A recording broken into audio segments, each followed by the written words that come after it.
əhalidən qisas alınır.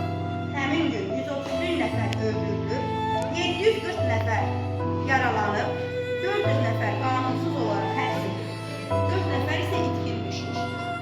Fövqəladə hal elan edildikdən sonra isə daha 21 nəfər öldürülmüşdür. 20 yanvar Azərbaycan xalqının mərdlik, qəhrəmanlıq və şəhidlik zirvəsidir. Dövlət müstəqilliyimizin bərpası, azadlığımız üçün ilk növbədə 20 yanvar şəhidlərinə borcluyuq. 2000-ci ildə Ulu Öndər Heydər Əliyev fərmanı ilə 20 yanvar şəhidi fəxri adı təsis olunur. Yanvarın 20-si isə Azərbaycanda ümumilli hüzn günü elan edilmişdir. Həmin faciədən 35 il keçib.